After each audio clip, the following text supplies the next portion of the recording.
London, the British capital, instantly recognizable through classic landmarks like the Tower of London, Westminster, Big Ben, and Buckingham Palace. But modern skyscrapers like the Shard or the Gherkin also define London's skyline. Normally, these commercial spaces are off limits to tourists, except for one weekend a year during Open House London, when they open their doors to the public for brief tours. I like architecture and photography, and I knew I could find great buildings, architecture, inspiration. I'm looking forward to the first building to visit today. After 3 hours of queue, it's going to be worth it. Catherine Pease is a British architect working in London. She co-founded her own firm, VPPR Architects, 6 years ago with 2 other women. She's in her element with Open House London. Open House London is an amazing opportunity to get inspired and see historical buildings that will feed into our projects, but also the newest contemporary buildings, and see what our contemporaries are doing and the direction architecture is going. Next stop, the Pennington Street Warehouse at London Dock in the eastern part of the city. A commercial project that will see this former rum warehouse transformed into luxury apartments, restaurants, and cafes. The building is rich in history dating back to the 1800s.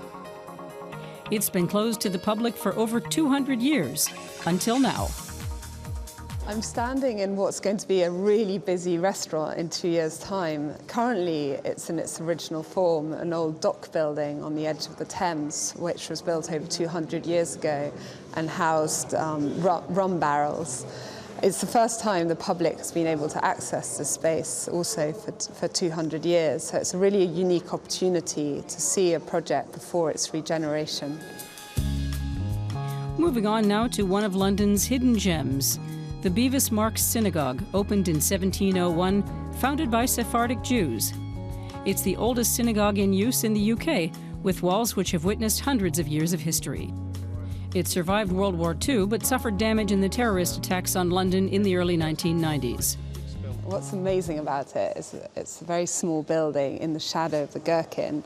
Whereas the Gherkin site got bombed during the Blitz, this building survived. Very few of these older buildings in this part of London survived. And it's a complete contrast to this skyscraper next door. And this is a very small, intimate space where you come in through a passageway. You would never know it was here, and it's a complete surprise.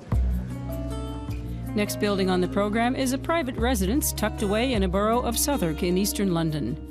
The owners chose to build an eco-friendly solid wood structure prefabricated in Slovenia.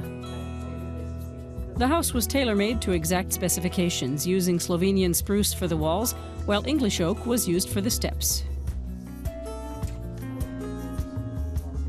This house is an eco-home right in the centre of London, and this really represents the way forwards for residential homes. It's got a sedum roof, it's prefabricated structure, making it incredibly green, and hopefully more of these sorts of buildings will appear in London in the future.